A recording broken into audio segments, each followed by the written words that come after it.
स्कंद एक अध्याय। और हमने इस अध्याय में देखा किस प्रकार महाराज पृथु के ऊपर अनुकंपा करने के लिए चतुष कुमार आए। चतुष कुमार भगवान के शुद्ध भक्त हैं, महाजन हैं। भागवत के ऊपर एक प्रमाणित स्तोत्र हैं। ये चतुष कुमार सर्वत्र विचरण करते हैं भगवत प्रचार करने के लिए। और पृथु महाराज अपने भाग्य की सराहना कर रहे हैं इन चतुष कुमार की संगति प्राप्त करके। हम लोगों ने 10 श्लोक पढ़े थे, 11 श्लोक, 12 श्लोक से आगे। स्वागतम बोधुज श्रेष्ठा यद्वृतानि मुमुक्षवः चरन्ति श्रद्धया धीरा बाला एव बृहन्ति च। नीतू माता जी। हरे कृष्णा प्रभु जी। महाराज पृथु ने चारों कुमारों को ब्राह्मण श्रेष्ठ संबोधित करके स्वागत किया और उन्हें कहा कि आपने आजन्म से ही ब्रह्मचार्य व्रत का दृढ़ता से पालन किया है और यद्यपि आप मुक्ति के अनुभवी नहीं हैं, तो भी आप अपने को छोटे छोटे बालकों के समान रखते हैं। हरे कृष्णा प्रभु जी। तो इस प्रकार से चारों कुमार को बड़े सम्मान के साथ पृथु महाराज बात कर रहे हैं। और ऐसा नहीं है कि यहाँ पर लिखा है मुक्ति के अनुभवी नहीं, मुमुक्षुओं में अनुभवी नहीं है। मतलब आप बड़े जैसे नहीं दिखते हैं। आप ऐसा नहीं है कि आप बड़े बड़े साधु ऋषि जैसे दिखते हैं, लेकिन छोटे छोटे बालकों जैसे दिखते हैं। लेकिन फिर भी आपकी जो दृढ़ संकल्प है ब्रह्मचर्य में, आपका जो दृढ़ संकल्प है भगवत भक्ति में, वो सबसे श्रेष्ठ है। तात्पर्य रंगनी प्रिय माता जी। तात्पर्य कुमारों की विशेषता यह है कि वे आजन्म ब्रह्मचारी थे।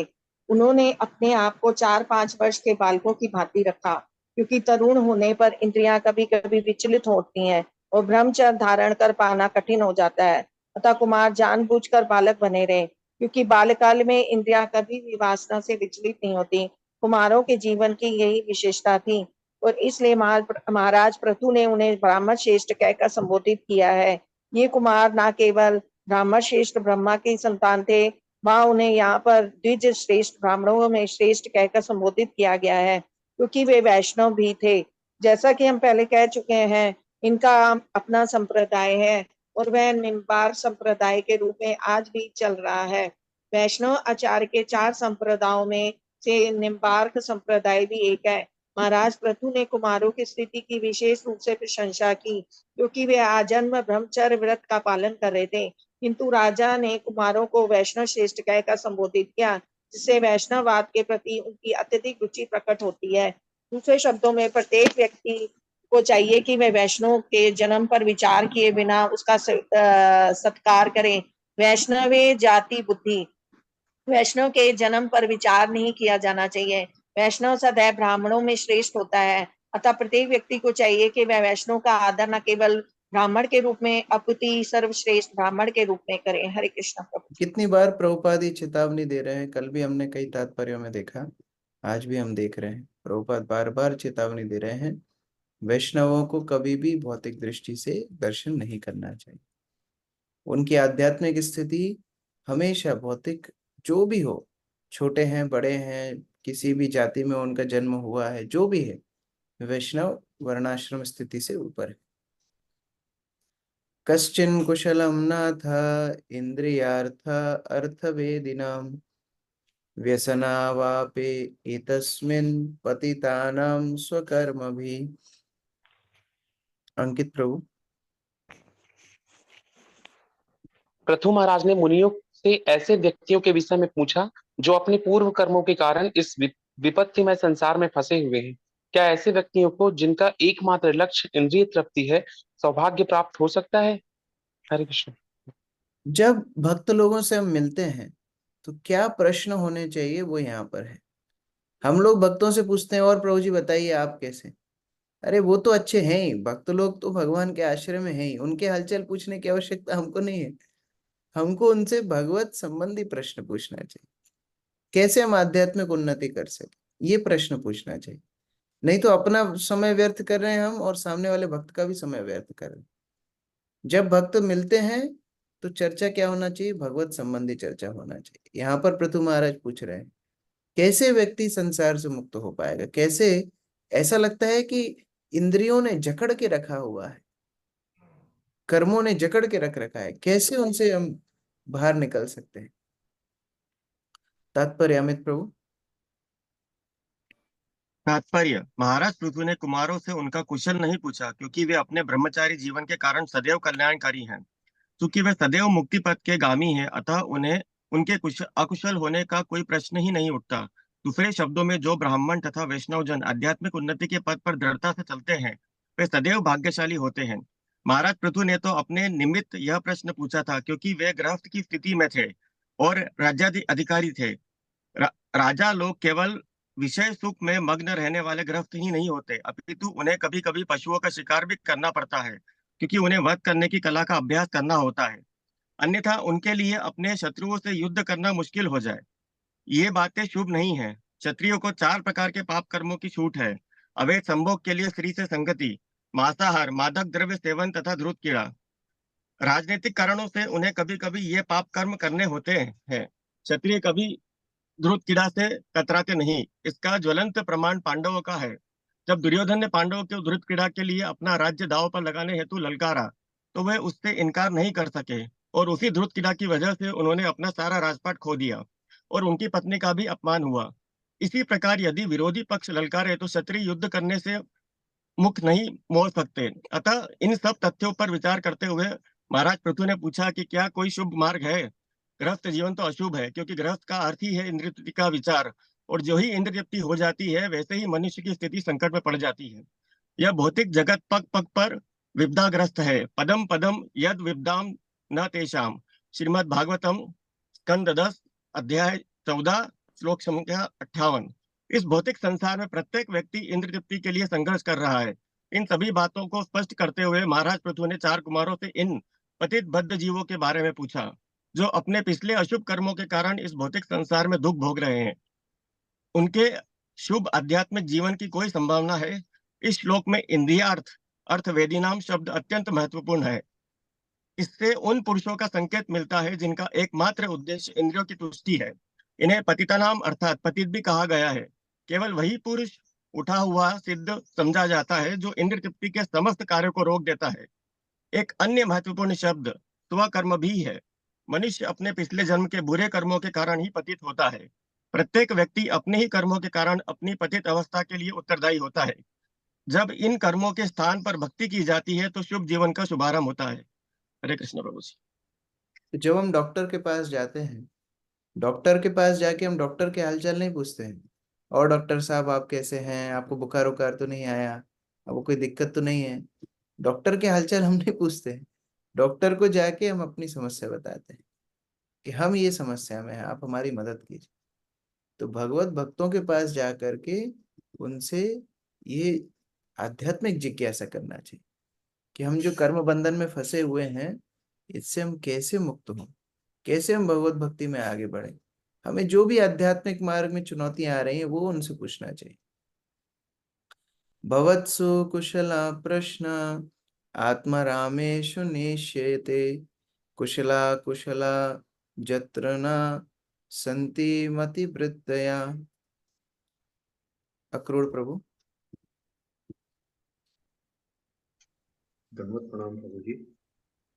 महाराज पृथु ने आगे कहा, हे महाशयो, आपसे आपकी कुशल तथा अकुशल पूछने की आवश्यकता नहीं है, क्योंकि आप नित्य आध्यात्मिक आनंद में मग्न रहते हैं।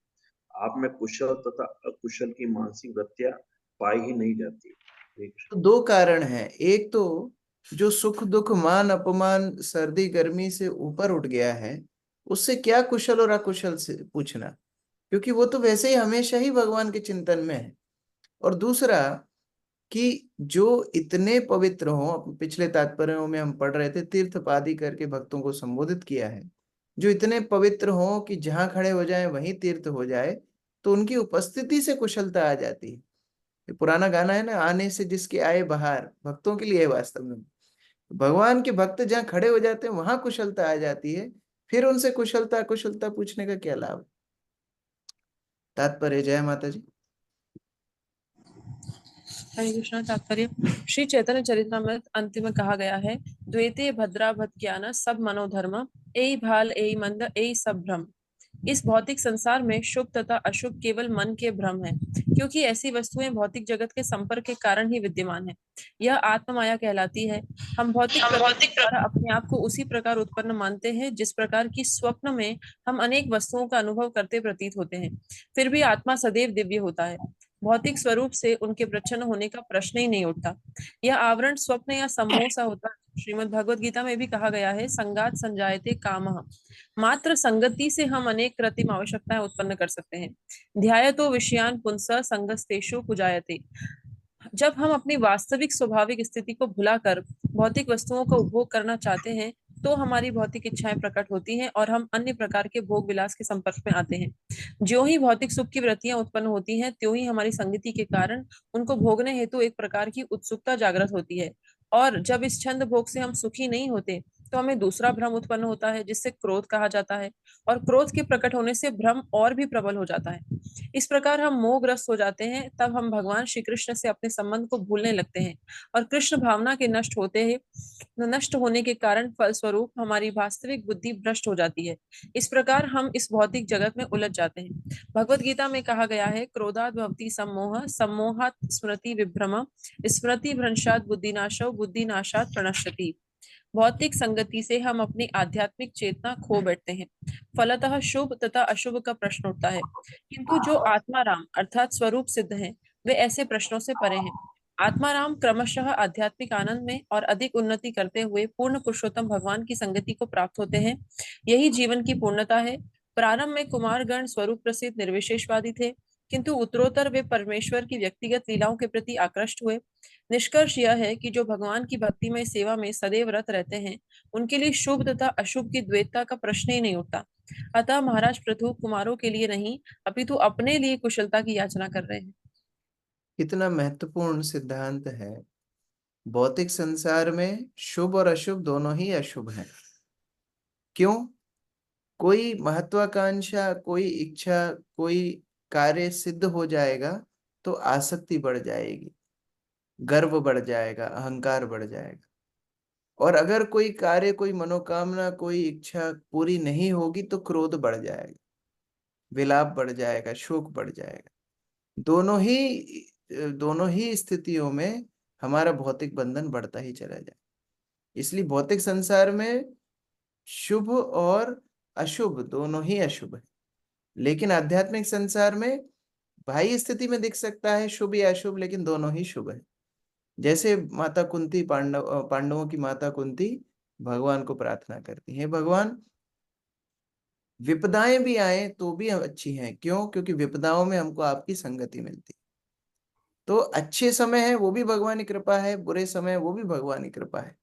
तो इसलिए भक्तों का कुशल अकुशल दोनों भगवान की कृपा है। तो उनसे ये प्रश्न पूछने के कोई आवश्यकता ही नहीं पड़ती।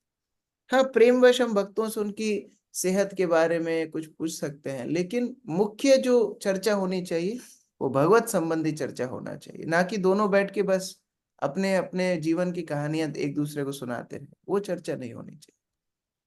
तदहम कृत विश्रम्भ सुहृदो वस्तपस्विनाम संपृच्छे भव एतस्मिन् क्षेमः केन अज्ञ सा भवेत्।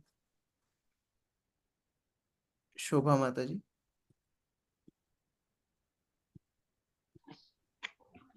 मैं पूर्ण रूप से आश्रित हूँ कि आप जैसे महापुरुष इस भौतिक असतित्व की अग्नि में संतप्त होने वाले व्यक्तियों के एकमात्र मित्र हैं। अतः मैं आपसे पूछना चाहता हूँ कि इस भौतिक संसार में हम किस प्रकार जल्दी से जल्दी जीवन का अंतिम उद्देश्य प्राप्त कर सकते हैं। पतितानां पावनेभ्यो वैष्णवेभ्यो नमो नमः। आप ही तो हैं जो भौतिक संसार में जल रहे लोगों को शीतलता प्रदान कर सकते हैं। वैष्णव ही तो हैं जो जगत के उद्धार के लिए अपना जीवन जीते हैं। तो ऐसे वैष्णवों का आश्रय मैं ले रहा हूँ। कितना सौभाग्य है अगर किसी व्यक्ति को वैष्णवों का आश्रय मिल जाए। उससे बड़ा सौभाग्य उसका क्या होगा? यहाँ पर पृथु महाराज अपने सौभाग्य को तो पहचान ही रहे हैं और उनसे पूछ रहे हैं कि कैसे मैं ये भौतिक संसार से उठ करके भगवत प्राप्ति कर पाऊं, भगवान के निकट जा पाऊं। आप मेरी मदद कीजिए। प्रफुल्ल प्रभु। तात्पर्य, जब साधु द्वार द्वार जाकर उन व्यक्तियों से भेंट करते हैं जो सांसारिकता में बहुत अधिक लगे हुए हैं, तो यह समझना चाहिए कि वे किसी व्यक्तिगत लाभ से ऐसा नहीं करते। यह तथ्य है कि साधु पुरुष भौतिकवादी व्यक्तियों के पास वास्तविक कुशल क्षेम के विषय में बताने हेतु जाते हैं। महाराज पृथु को इस बात का पूरा पूरा विश्वास था, अतः उन्होंने कुमारों से उनका कुशल पूछकर समय पर अपव्यय करने के बजाय उनसे यह जानना उचित समझा कि क्या इस भौतिक अस्तित्व की विषम परिस्थितियों से किसी प्रकार उबरा जा सकता है। फिर भी यह महाराज पृथु का कोई निजी प्रश्न न था, यह प्रश्न तो सामान्य जनों को शिक्षा प्रदान करने हेतु उठाया गया था कि जब भी उनकी भेंट किसी साधु पुरुष से हो तो तुरंत उसकी शरण में जाए और सांसारिक तापों से उबरने का उपाय पूछे। अतः श्रील नरोत्तम दास ठाकुर कहते हैं, संसार विषानले दीवानिशी हिया ज्वले जुड़ायते न केनु उपाय। हम नित्य भौतिक कष्टों से पीड़ित रहते हैं और हमारे हृदय जलते रहते हैं, किंतु हम उनसे उबरने का कोई उपाय नहीं ढूंढ पाते। भौतिकवादी व्यक्ति को तपस्वी भी कहा जा सकता है, अर्थात ऐसा व्यक्ति जो नित्य भौतिक तापों को सहता रहता है। उसे इन भौतिक तापों से तभी छुटकारा मिल सकता है जब वह हरे कृष्ण मंत्र के संकीर्तन की शरण ले। इसकी व्याख्या श्री शील नरोत्तम दास ठाकुर ने की है। गोले केर प्रेम धन हरि नाम संकीर्तन रति ना जन्मिल केने ताय। श्री नरोत्तम दास ठाकुर को इसका पश्चाताप था कि वे हरे कृष्ण मंत्र की दिव्य ध्वनि के प्रति जो आकर्षण है उसका अनुसरण नहीं कर पाए। निष्कर्ष रूप में कहा जा सकता है कि इस भौतिक संसार में सभी व्यक्ति भौतिक तापों से पीड़ित है और यदि कोई इनसे छुटकारा पाना चाहता है तो उसे साधु पुरुषों या ईश्वर के भक्तों की संगति करनी चाहिए और हरे कृष्ण कृष्ण कृष्ण हरे हरे, हरे राम राम राम हरे हरे महामंत्र का जप करना चाहिए। भौतिकवादी व्यक्तियों के लिए एकमात्र यही शुभ मार्ग है। हरे कृष्ण। तो ये भावना जितने भी आध्यात्मिक मार्ग में बढ़ना चाहते हैं उनके हृदय में होना चाहिए कि हम भौतिक संसार से निकलना चाहते हैं। सबसे बड़ी बात तो यही है। हम लोग ये सोचते हैं कि भौतिक संसार अच्छा ही तो है, इसलिए हम भक्ति गंभीरता से नहीं ले सकते, नहीं ले पा रहे हैं। ये श्रील प्रभुपाद का फेवरेट भजन था, हरि हरि विफले जन्म गवाए, मनुष्य जन्म पाइया, राधा कृष्ण ना भजिया, जानिया सुनिया विष खाइनो, जानिया सुनिया विष खाइनो। नरोत्तम दास ठाकुर बोल रहे हैं, मैंने मनुष्य जीवन प्राप्त किया और उसके बाद भी मैंने राधा कृष्ण का भजन नहीं किया, राधा कृष्ण की सेवा नहीं की। ये इस प्रकार है जैसे मानो कोई जानबूझ के विष खा रहा हो। मेरा जीवन जैसे जंगल की आग में पशु जल जाते हैं, ऐसे दिन रात मेरा जीवन ये संसार की अग्नि में जल रहा है। और मुझे शीतलता प्रदान करने वाला कौन है? तभी वैष्णवों का चिंतन करते। एक और भजन में लोचन दास ठाकुर लिखते हैं, इगुआओ और वैष्णव गोसाई, हे वैष्णव गोसाई आइए और करुणार जल शीर्त तवे रक्षा पाए। आप अपनी करुणा का जल मेरे ऊपर छिड़क करके मुझे शीतलता प्रदान कीजिए, नवीन जीवन प्रदान कीजिए। मैं जल रहा हूँ। दुरासा दुर्वासनार धुआं उठाए लो। मेरे मेरे शरीर मेरे मेरे अस्तित्व से अग्नि जो निकल रही है, दुराशा मतलब असत विचारों की दुराशा की अग्नि, उनका धुआं, वासनाओं का धुआं मेरे जीवन से उठ रहा है। आप जल छिड़क करके शीतलता प्रदान कीजिए। इस तरह पृथु महाराज चतुष कुमार के चरणों में प्रार्थना कर रहे।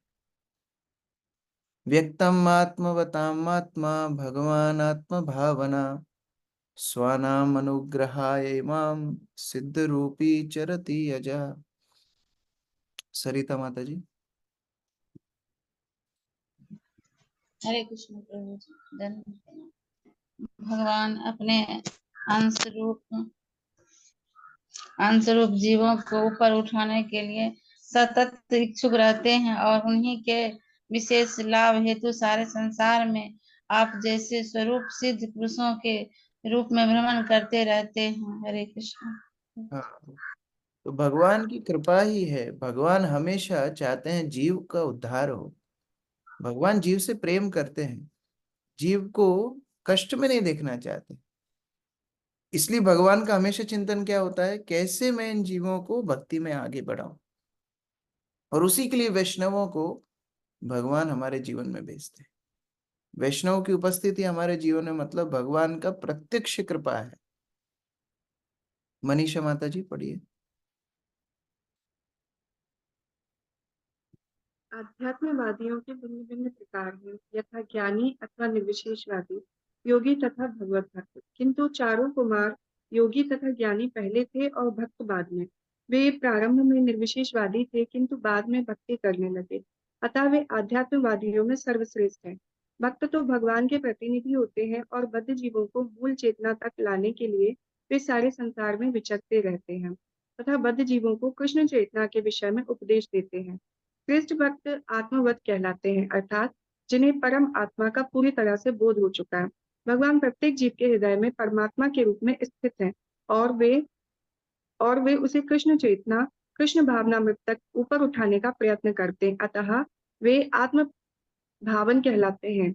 भगवान प्रत्येक जीव को बुद्धि प्रदान करते हैं जिससे वह उनके विषय में जान सके।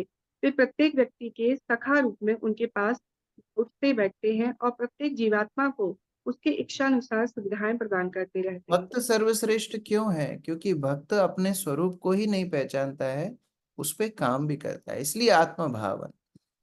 अपने आप को जीव समझ गया है मतलब कृष्ण का दास समझ गया है, मतलब अब भगवान की सेवा करने में तत्पर होता है। इसलिए भगवान भक्त को ज्ञानी कर्मी योगी से सर्वश्रेष्ठ प्रेम करते हैं, भक्त को सबसे ज्यादा अनुकंपा करते हैं। मणि माता जी पढ़िए। कृष्ण प्रभु, इस श्लोक में आत्मवताम शब्द महत्वपूर्ण है।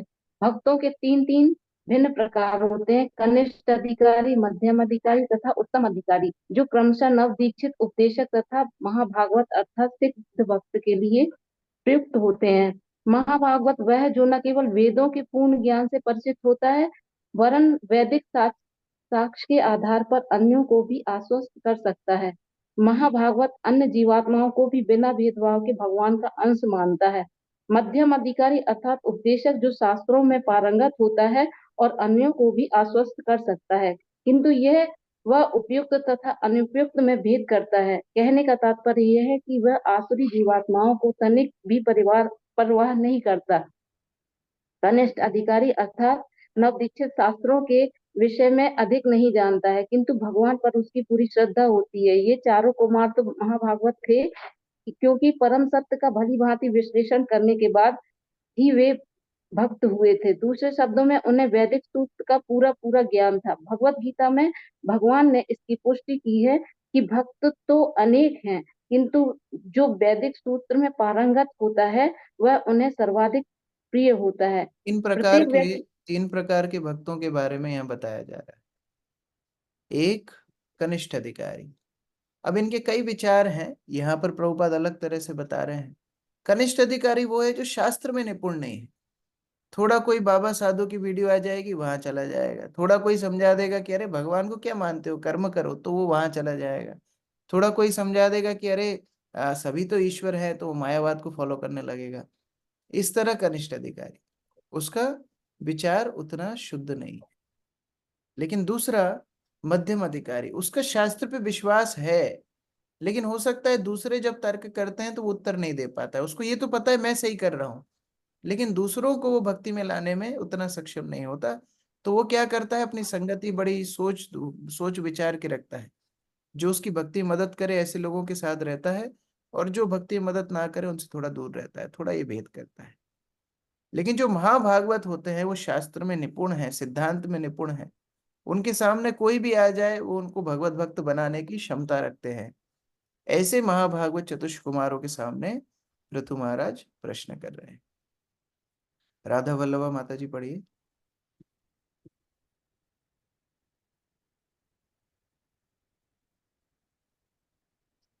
बसंत।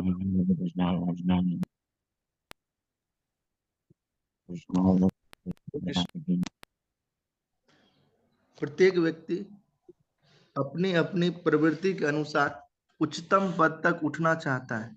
कर्मी जिन्हें देहात्म बोध रहता है वे अधिकाधिक इंद्रिय तृप्ति चाहते हैं। ज्ञानियों का सर्वोच्च लक्ष्य ब्रह्म तेज में मिल जाना है, किंतु भक्त संसार भर में भगवान की महिमा का उपदेश देना ही अपना चरम लक्ष्य समझता है। फलतः भक्त ही भगवान के वास्तविक प्रतिनिधि होते हैं और इसलिए वे प्रत्यक्ष नारायण के रूप में सारे विश्व का भ्रमण करते हैं, क्योंकि उनके हृदयों में नारायण का वास होता है और वे नारायण की महिमा का उपदेश देते हैं। नारायण का प्रतिनिधि नारायण के ही समान होता है, किंतु उसे मायावादियों की तरह यह नहीं सोच लेना चाहिए कि वह नारायण बन गया है। मायावादी साधारणतः सन्यासी को नारायण कहकर पुकारते हैं।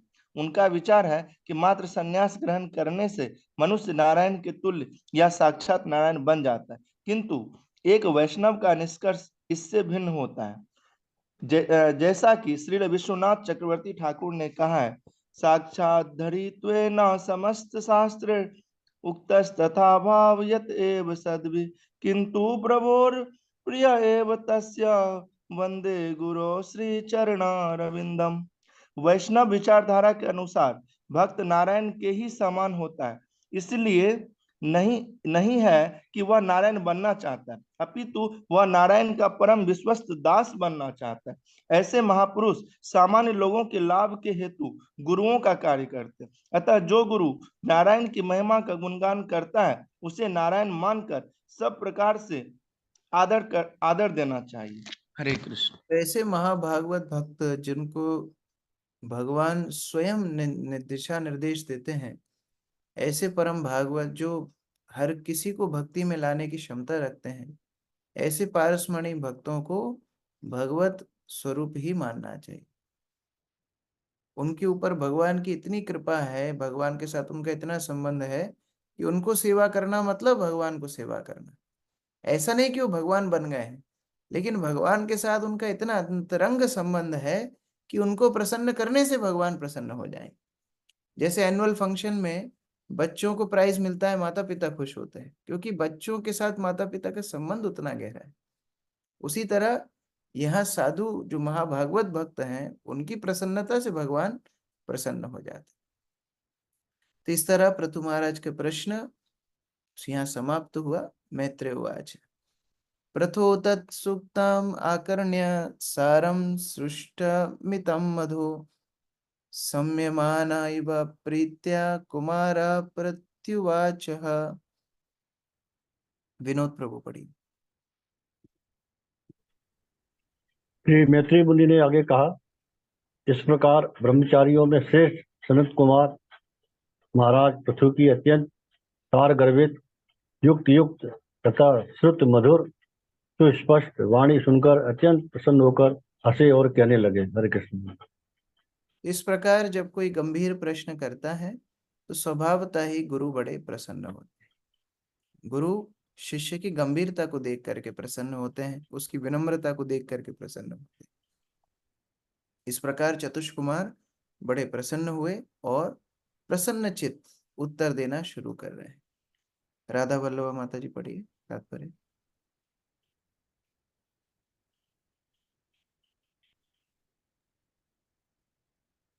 महर्षि मैत्रेय ने कहा, इस प्रकार तात्पर्य। कुमारों के समक्ष पृथु महाराज की व्रता अनेक गुणों से युक्त होने के कारण अत्यंत श्लाघनीय थी। वाणी को चुने हुए शब्दों से युक्त होना चाहिए जो सुनने में मधुर और स्थिति के अनुकूल हो। ऐसी वाणी ही सार्थक होती है। यह सारे सद्गुण पृथु महाराज की वाणी में विद्यमान थे क्योंकि वो पूर्ण भक्त थे। कहा गया है कि यस्यति भक्ति भ्रग्र वाक्य किंचना सर्वगुण शस्त्र समासते सुरा। जो व्यक्ति भगवान में अडिग श्रद्धा रखता है और उनकी सेवा में लगा रहता है, उसे सारे गुण प्रकट हो आते हैं। भागवत। इस प्रकार कुमारगण अत्यंत प्रसन्न हो उठे और सनत कुमार ने इस प्रकार कहा। तो पृथु महाराज की वाणी इतनी मधुर थी, इतनी शीतल थी कि कुमार जनों को भी संतोष मिला, वहां प्रजाजनों को भी संतोष मिला, ऋषियों ने, साधु संतों ने भी उनको साधुवाद दिया। तो ये बोलना भी एक कला है। जैसे कोई भोजन पकाते हैं, तो ऐसा नहीं है कि जो मन में आया वो डाल दिया और भोजन अच्छा बन गया, ऐसा नहीं। हम लोग राधा वल्लभ माता जी के घर पे एक बार प्रसाद भोग बना रहे थे, तो भोजन बनाते बनाते उन्होंने बोला कि नहीं, ये मसाला डालिए, ये हमारी मम्मी का स्पेशल मसाला है। तो बड़ा विज्ञान है उसके पीछे, क्या डालना है, कितना डालना है, कब डालना है, उससे अच्छा भोजन बनता है। उसी प्रकार कोई ड्राइविंग करते हैं, तो ड्राइविंग एक कला है। कब कितना एक्सीलेटर दबाना है, कब ब्रेक दबाना है, कैसे लेना है, कहाँ ले जाना है, वो एक कला है। इसी तरह बोलना भी एक कला है। कौन से शब्द बोलने हैं, कब बोलने हैं, कितना बोलना है, कब मधुर बोलना है, कब थोड़ा कड़क बोलना है, ये कला है। तो इस तरह जब बोलेंगे तो सबके मन में शीतलता हो। अब ये कैसे आएगा? प्रभुपाद बोल रहे हैं, चिंता नहीं करना। जो भगवत भक्त हैं उनके अंदर ये सारे गुण आ जाते हैं। यशास्ति भक्तिर भगवती अकिंचना।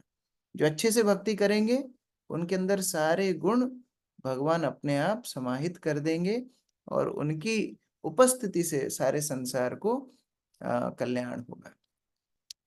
तो अब अगले श्लोक से, 18 नंबर श्लोक से सनत कुमार पृथु महाराज को उपदेश देंगे। हम लोग कल से चर्चा करेंगे। हरे कृष्ण। ग्रंथराज श्रीमद् भागवतम की जय, श्री प्रभुपाद की जय। किसी का कोई प्रश्न है? यस, आरती माता जी। हरे कृष्ण प्रभु जी, बुक रीडिंग के लिए किया था। Okay okay, sorry. बसंत प्रभु। हरे कृष्णा प्रभु जी, धन्यवाद, प्रणाम। प्रभु जी, एक प्रश्न जो वैष्णव का आता है, मतलब वैष्णव और ब्राह्मणों के बीच में कई बार प्रभुपाद जी बताएं, तो अभी जो हमारी स्थिति है, तो उस दिन आप जैसे उत्तर देते कि हम तो वैष्णव हैं, पर हम देख रहे हैं कि कहा जाता है कि ब्राह्मणों से भी काफी ऊपर वैष्णव होते हैं, तो यहाँ तो ब्राह्मण के भी गुण नहीं है, तो कैसे हम इसको समझें? हरे कृष्ण।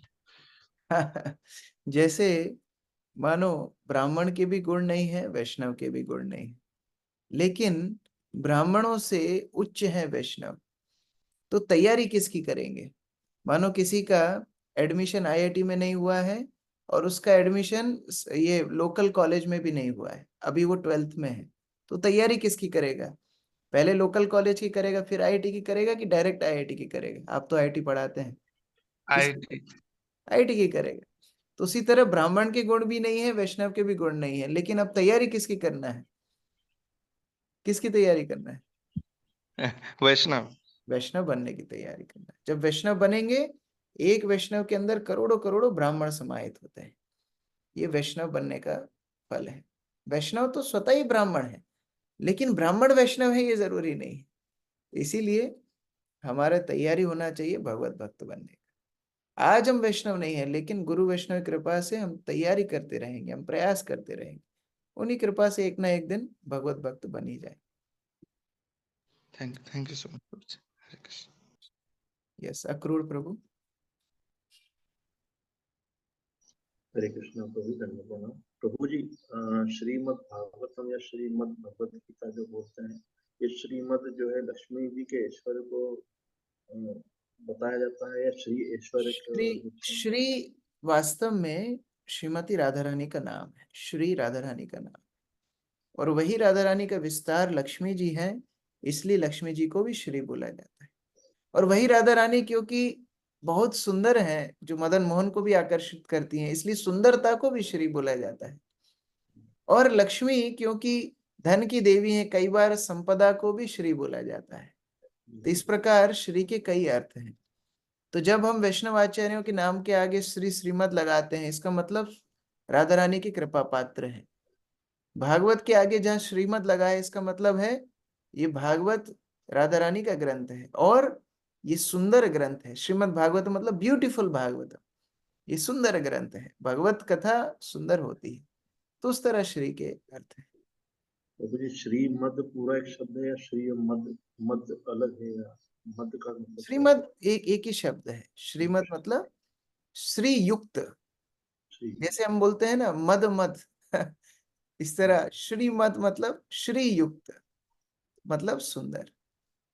प्रभु जी, भागवत या भगवत को किस तरह संधि विच्छेद करें? हाँ, ये तो श्रीमद् भागवत भागवत बोलते हैं।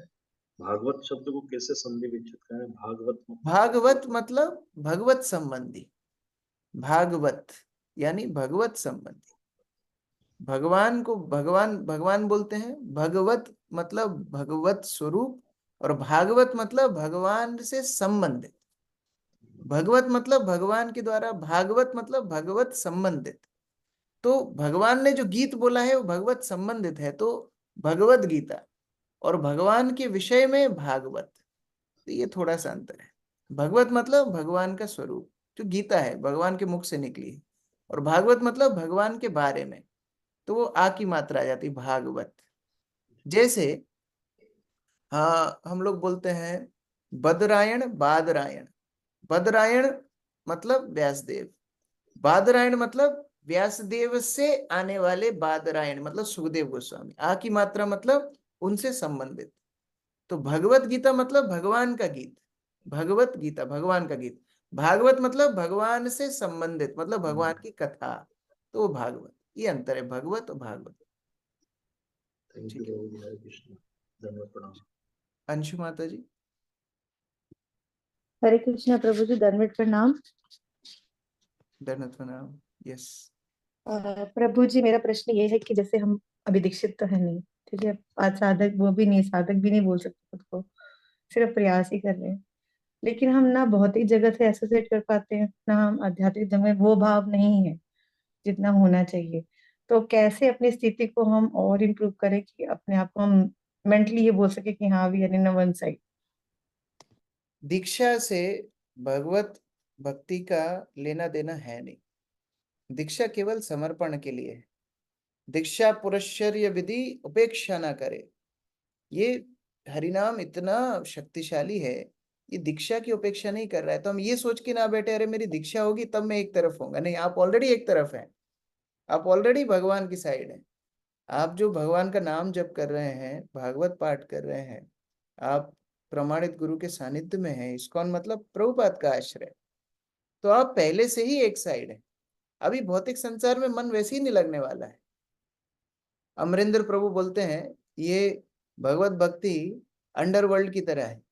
जैसे मानो कोई अंडरवर्ल्ड में घुस गया, उसको क्या जानकारी हो जाती है अंडरवर्ल्ड की, कौन बॉस है, कौन सामान लेके जाता है।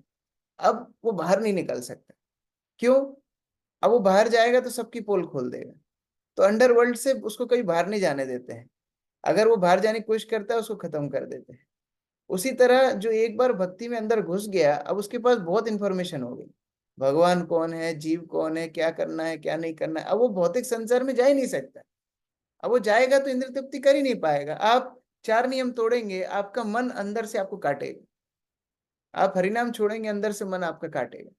आप भौतिक लोगों की संगति करेंगे, मन अंदर से काटेगा। इसीलिए अब आपका वो जीवन खत्म है। अभी एक ही जीवन है, भगवत भक्त का जीवन है। तो दीक्षा का मतलब ये नहीं है कि मैं दीक्षा के दिन से भक्त बनूंगा, नहीं, आप ऑलरेडी भक्त बन गए। अब दीक्षा एक औपचारिकता है, जिस दिन आप अपने आप को परंपरा को समर्पण करेंगे, वो एक औपचारिकता है। तो इसीलिए अपनी भक्ति में प्रतिदिन प्रगाढ़ होना है। दीक्षा जब होगी होगी, लेकिन प्रतिदिन प्रगाढ़ होते होते भगवान के समीप जाना है। ठीक है, धन्यवाद प्रणाम। गौरी शंकर प्रभु। प्रभु जी, अभी जो आया था इसमें ज्ञानों का सर्वस्व ब्रह्म तेज में मिल जाना। ये जो ज्ञानी होते हैं, ज्ञानी मतलब जो भौतिक संसार से मुक्त होना चाहते हैं, वो ये सोचते हैं कि भौतिक संसार में इतने झंझट हैं, भौतिक संसार में शरीर हमारे बंधन का कारण है, तो हम भगवान में ही जाके विलीन हो जाएं तो हम लोग सुखी रहेंगे। तो उनको भगवान ये अवसर देते हैं, ठीक है तो मेरी ब्रह्म ज्योति में आके विलीन हो जाओ। तो ज्ञानी लोग ब्रह्म ज्योति में जाके विलीन होते हैं, लेकिन क्योंकि वहां पर कोई सेवा नहीं होती, फिर से वो लोग भौतिक संसार में गिर जाते हैं। इसलिए भक्त ज्ञानियों से श्रेष्ठ है। वो भगवान में विलीन नहीं होना चाहता, वो भगवान की सेवा करना चाहता है। दीपिका माता जी। हरे कृष्ण प्रभु जी, दंडवत प्रणाम। कल 7वें श्लोक में आया था कि पृथु महाराज ने बहुत सारे पुण्य किए, उनकी वजह से मतलब चतुर कुमार के दर्शन हुए। लेकिन ज्यादा पुण्य को भी शुगर कोटिंग पॉइजन बताया है, तो फिर इस चीज को कैसे समझे? दोबारा बोलिए प्रश्न। कल 7वें श्लोक में आया था, पृथु महाराज ने ज्यादा पुण्यों की वजह से चतुर कुमार के दर्शन हुए, लेकिन ज्यादा पुण्य को भी भगवत गीता में अच्छा नहीं बताया ना, पुण्य क्योंकि पुण्य का अर्थ यहाँ पर है, प्रभुपाद ने तात्पर्य में बताया है, सुकृति। सुकृति और पुण्य में अंतर होता है। यह सुकृति मतलब है भक्ति उन्मुख सुकृति। केवल पुण्य से भगवान के भक्तों का संगति मिले जरूरी नहीं है, क्योंकि पुण्य से ऐश्वर्य मिलेंगे और ऐश्वर्य में तो व्यक्ति और अहंकार में चूर हो जाता है, जैसे नल कुंवर मणि ग्रीव, नारद मुनि को अपराध किए। लेकिन जिनकी सुकृति है, सुकृति अर्थ होता है ऐसे पुण्य कर्म जो भगवत उन्मुख हो। जैसे मानो किसी ने एक सुंदर बावड़ी बनाई है, बावड़ी मतलब पानी का एक कुछ तालाब बनाया है, अब उसमें संयोगवश कुछ शुद्ध भक्त आकर के नहा लिए, थोड़ा जलपान कर लिया, और उस सुकृति आपको लग गई। आपने उनके उद्देश्य से नहीं किया था, लेकिन ऐसा पुण्य कर्म जो भगवत उन्मुख बन गया। आप बाजार में साड़ी खरीदने गई थी, लेकिन जगन्नाथ की रथ यात्रा निकल रही, तो आपके संयोगवश जगन्नाथ के दर्शन हो गए। अब वो अज्ञात सुकृति हो गई, उससे आपको आगे जाके भगवत भक्ति मिली। तो इस तरह आप उद्देश्य करके भगवान के पास नहीं जा रहे थे, लेकिन ऐसे कुछ पुण्य कर्म जो भगवत उन्मुख हो गए, वो भगवान के पास आपको लेकर के आ गए। उन पुण्यों की बात हो रही है, प्रभुपाद तात्पर्य में स्पष्टीकरण की। ठीक है। दूसरा एक प्रश्न ये था प्रभु जी, अभी आपने अरविंद प्रभु जी के बारे में बताया, तो कभी कभी प्रभु जी ये थोड़ी टेंशन जैसी भी हो जाती है कि क्या होगा हमारा, कैसे वापस जन्म तो खैर इतने है नहीं, जन्म तो लेना ही पड़ेगा, फिर टेंशन भी होती है प्रभु जी साथ में कि कैसे भक्ति में आगे बढ़े, कैसे क्या करें कि जब आप एरोप्लेन में बैठती हैं, तो एरोप्लेन में बैठ के आपको टेंशन होती है कि कैसे मैं पहुंचूंगी, यहाँ से दिल्ली से मुंबई कैसे पहुंचूंगी, अरे बाप रे इतने किलोमीटर है, अरे बाप रे इतनी हाइट पे प्लेन को उड़ाना पड़ेगा, आपको चिंता होती है? आप बस बैठ गए हैं, अभी चिंता पायलट की है, आपकी चिंता नहीं है, आपको बस बैठे रहना है। तो हम ज्ञान मार्गी नहीं है जो अपने बल पर भगवान को प्राप्त करेंगे, नहीं, हम भक्ति मार्गी। हमारा आश्रय कौन है? गुरुदेव हमारा आश्रय। हम प्रभुपाद की इस्कॉन में आ गए हैं, बस अब बैठ के रहना है, प्रभुपाद हमको भगवान के पास लेके जाएंगे। तो टेंशन किस बात की? टेंशन तब होती जब हमको अपने आप पे जाना पड़ता। नहीं, हम प्रभुपाद के आश्रय में हैं, ये आश्रय यदि छोड़ेंगे नहीं तो हमें प्रभुपाद निश्चित भगवान के पास लेकर के जाएंगे। बस हमको बैठ करके रहना है, ये आश्रय कभी छोड़ना नहीं। ठीक है। विनोद प्रभु। हरे कृष्णा प्रभु, दंडवत प्रणाम प्रभु जी। अभी ये 13 नंबर श्लोक में श्री प्रभुपाद जी ने तात्पर्य में कहा है कि ये क्षत्रियों को 4 प्रकार के पाप कर्मों की छूट है। तो इससे तो प्रभु जी ये समाज में विकृति पैदा हो जाएगी फिर। हाँ, इसीलिए क्षत्रिय है भी नहीं, अभी समाज में क्षत्रिय है कहाँ? कलयुग में जन्मना जायते शूद्र, सभी शूद्र है। क्षत्रिय वो होते थे जो पूरे समाज की सुरक्षा करते थे। क्षत्रिय वो होते थे जो वेतन नहीं लेते थे। क्षत्रिय वो होते थे जो पृथु महाराज जैसे यदि अकाल पड़ जाए तो पृथ्वी को चीर करके अनाज निकाल करके प्रजा को खिला दे, वो क्षत्रिय होते थे। तो अभी क्षत्रिय है कहाँ? तो जब क्षत्रिय है नहीं तो ये 4 चीजें करने की छूट भी नहीं है। और एक और बात थोड़ा ध्यान रखना है, ये जो 4 नियम है वो कलयुग के 4 नियम है, क्योंकि परीक्षित महाराज ने कली को ये 4 जगहों पर निवास दिया था। तो इसीलिए हम ये 4 नियमों का पालन करते हैं। हो सकता है पूर्व काल में क्षत्रियों ने मांस खाया हो सकता है पूर्व काल में क्षत्रियों ने जुआ खेला हो, लेकिन कलयुग में निषेध है, क्योंकि कली का निवास इन 4 स्थानों में है। तो ये भी हमको ध्यान रखना चाहिए। Thank you. यस, जय श्री मधुर माता जी।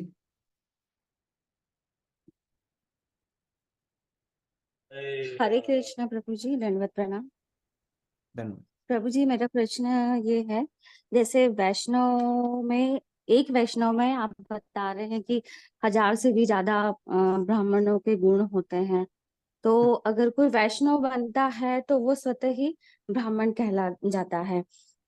तो प्रभु जी, जैसे ब्राह्मण है तो जनेऊ धारण करते हैं, शास्त्रों का अध्ययन करते हैं, तो वैष्णव तो शास्त्रों का अध्ययन करता है, तो क्या वो जनेऊ वगैरह भी धारण कर सकता है प्रभु जी? क्या फिर? कौन वैष्णव? जी, वैष्णव। जरूरत नहीं है। वैष्णव जब ऑलरेडी डिग्री ऊपर की पहुंच गई तो उसको फिर जनेऊ धारण करने की जरूरत नहीं। लेकिन क्योंकि विग्रहों की सेवा गुरु देते हैं, तो जिनको विग्रहों की सेवा देते हैं उनको ये मंत्रों का उपचार, जो षोडश उपचार इत्यादि विग्रहों की सेवा करनी पड़ती है, उनको मंत्रों की जरूरत पड़ती है, उनको जनेऊ की जरूरत पड़ती है, उनको गायत्री जप की जरूरत पड़ती है, उनको गुरु जनेऊ देते हैं। सबको कंपलसरी नहीं। जो विग्रहों की पूजा नहीं करते हैं वो ऑलरेडी हरिनाम का आश्रय ले रहे हैं। भक्ति विनोद ठाकुर जनेऊ नहीं जी पहनते, गौर किशोरदास बाबा जी महाराज जनेऊ नहीं जी पहनते, चैतन्य जी महाप्रभु के जी अनुयायी रूप सनातन ये सब जनेऊ नहीं पहनते थे। तो क्योंकि विग्रहों की पूजा करने की आवश्यकता नहीं थी। लेकिन बाद में जाके जब पुरस्चर्य विधि, विग्रह पूजा इत्यादि भक्ति सिद्धांत सरस्वती ने हमारे लिए बनाई, जिससे ज्यादा से ज्यादा लोग भगवत भक्ति में आए, तो जिनको विग्रहों की पूजा करने की आवश्यकता होती थी उनको जनेऊ दिया जाता था। अच्छा, ठीक है। ठीक है प्रभु जी। ओके, धन्यवाद प्रभु जी। हरे कृष्ण। श्याम गोविंद प्रभु जी। हरे कृष्ण प्रभु जी, दंडवत प्रणाम प्रभु जी। ये जो 17 नंबर का जो श्लोक है, इसमें बताया अडिग श्रद्धा। तो वो जो श्रद्धा जो है वो कब हमारी मतलब अडिग होगी, दृढ़ होगी? क्योंकि हम ये सब हरि नाम भी करते हैं, भागवत भी सुनते हैं, पर जो चाहो जो रुचि मतलब ऐसा लगता है कि और ज्यादा रुचि होना चाहिए, या और ज्यादा सेवा करना चाहिए, या कभी कभी ऐसा लगता है कि हम जो जितना करना चाहिए इतना नहीं कर पा रहे हैं, मतलब या इतना समर्पण हमारा नहीं हो पा रहा है गुरु के प्रति, भागवत के प्रति, या सेवा के प्रति, ताकि हम और अच्छे से मतलब, या कई जगह ऐसा कर हम नहीं चाहते हुए भी ऐसी जगह मतलब पहुंच जाते हैं कि जहाँ, जैसे अभी चुनाव ड्यूटी थी, ना अच्छे से हरिनाम हो पाया, ना मतलब भागवत श्रवण हो पाया, कि ऐसी कई बार ऐसी स्थिति आती है। तो ऐसे में कैसे अपन बैलेंस बनाए और अपनी जो भगवत भक्ति में स्थिरता बनाए रखे मतलब। और उसके बाद ये ने जब ऐसा होता है तो फिर 2-3 दिन तक हमारा वापस उस बैलेंस बनाने में हो जाता है, मतलब 2-3 दिन लगते हैं वो। जैसे अभी 26 घंटे में सोया ही नहीं है ने। जिस दिन हमारा चुनाव वोटिंग था उस दिन जल्दी उठना पड़ा, तो उन्हें थोड़ा चेंटिंग हो जाए, क्योंकि उसके बाद पोल के बाद मौका ही नहीं मिलता है। तो फिर जमा कराते कराते दूसरे दिन हमें सामग्री 5 बज गए। एक दिन पहले 3:30 बजे से दूसरे दिन 5 बजे। तो ऐसे कई बार ऐसे कोई मौके लगते हैं, और उससे क्या पूरा जो है हमारा जो आध्यात्मिक जो स्तर है वो बहुत नीचे चला जाता है। तो कैसे क्या करें, और कैसे कभी कभी क्रोध भी आ जाता है, तो हम कैसे इन चीजों से बच के एक विनम्रता का भाव बना रहे, और एक भक्ति में दृढ़ता बनी रहे, आगे बढ़ते जाए, मतलब कैसे स्थिरता आए यानी। हरे कृष्ण जी। जो उन्नत भक्त हैं, उन्नत भक्त हमेशा यही सोचते हैं कि मेरी भक्ति की हानि ना हो। चैतन्य महाप्रभु उदाहरण देते हैं कि अगर कोई सफेद कपड़े में थोड़ा भी दाग लगता है तो वो ज्यादा दिखता है, और अगर कोई मान लो कोई लुंगी में थोड़ा भी दाग लगे तो वो कौन को देखेगा? अचार भी फैल जाए लुंगी पे तो कौन देखेगा? उसी प्रकार जो उन्नत नहीं है उनको लगता है मेरी भक्ति तो अच्छी ही चल रही है, लेकिन जो उन्नत भक्त हैं उनको लगता है अरे मेरा एक दिन वेस्ट हो गया, मेरा मेरे 2 घंटे वेस्ट हो गए, मेरा 1 घंटा वेस्ट हो गया। ये उन्नत भक्त का लक्षण है। जैसे हमने देवी शक्ति माता जी को जब वृंदावन बुलाया था, तो वो यही बोल रही थी कि प्रभु मैं 3 दिन के लिए वृंदावन छोड़ के उज्जैन आऊंगी तो 3 दिन में प्रभुपाद की सेवा नहीं कर पाऊंगी। जो बुक डिस्ट्रीब्यूशन में वृंदावन में करती थी रोज, वो मैं 3 दिन नहीं कर पाऊंगी। तो ये उन्नत भक्त का लक्षण है। लेकिन कैसे हम लोग अपना दृढ़ता बढ़ाएं? वास्तव में ये साधन भक्ति धीरे धीरे हमारी दृढ़ता ही बढ़ा रही, हमारे हृदय को शुद्ध कर रही है। जैसे एक बार एक गुरु ने अपने शिष्य को बोला तुम्हारी भक्ति कैसी चल रही है? शिष्य बोला गुरु जी कुछ हो ही नहीं रहा है, इतने समय से आपके आश्रम में रह रहा हूँ, इतना साधन भजन कर रहा हूँ, कुछ हो ही नहीं रहा है, मेरा जैसा था वैसा ही हो। तो गुरु जी ने बोला ठीक है एक काम करो, ये एक टोकरी रखी है, ये टोकरी को जा करके पानी भर के लाओ। तो शिष्य बोला गुरुजी ये टोकरी, इसमें पानी थोड़ी रहेगा, ये तो कोयला रखने की टोकरी है, काली टोकरी है, इसमें पानी थोड़ी रहेगा। बोले ना इसमें भर के लेके आओ। अब बेचारा गया, पानी भर के टोकरी में ला रहा था, वो तो पानी तो टोकरी से गिरने लगा, और लाते लाते ही टोकरी खाली हो गई। गुरुजी ने बोला जाओ दोबारा भर के लाओ। तीसरी बार भेजा, चौथी बार भेजा। शिष्य को बड़ा गुस्सा आया, बोले वैसे ही भक्ति नहीं हो रही और अभी ऐसे काम करा रहे हैं मेरे से। तो शिष्य ने फिर पूछा, आप मुझसे क्या करा रहे हो, ये टोकरी में पानी नहीं भर रहा है। गुरुजी ने बोला, जरा टोकरी को देखो क्या हुआ। वो टोकरी पहले काली थी और तुम्हारे बार बार पानी भरने से अब स्वच्छ हो गई है, साफ हो गई। ये भगवत भक्ति करती। हो सकता है हमको लगता है अरे हम तो भक्ति धारण ही नहीं कर पा रहे हैं। नहीं, ये साधना से हृदय धीरे धीरे शुद्ध हो रहा है। इसीलिए श्रद्धा, साधु संग, भजन क्रिया, अनर्थ निवृत्ति। श्रद्धा से शुरुआत, साधु संग में प्रेरणा, भजन क्रिया से साधना और अनर्थ निवृत्ति से हृदय की शुद्धि होती है। और जब हृदय की शुद्धि होती है तब धीरे धीरे निष्ठा, रुचि, इनकी जागृति होती है। तो हमारा मार्ग सही है, लेकिन धीरे धीरे। प्रभुपाद तात्पर्य में लिखते हैं नेक्टर ऑफ इंस्ट्रक्शन में, इट्स ए ग्रेजुअल प्रोसेस। ये बड़े ही धीरे धीरे चलने वाली प्रोसेस है। जब हम साधन भक्ति के मार्ग में चलते हैं, हृदय शुद्ध होते होते धीरे धीरे निष्ठा के स्तर पर आते हैं, फिर रुचि, फिर आसक्ति, फिर प्रेम। तो उस तरह हमारा मार्ग है। हरे कृष्ण। हरे कृष्ण। धन्यवाद। थैंक यू प्रभु जी। प्रभुपाद की जय, समवेत भक्त वृंद की जय।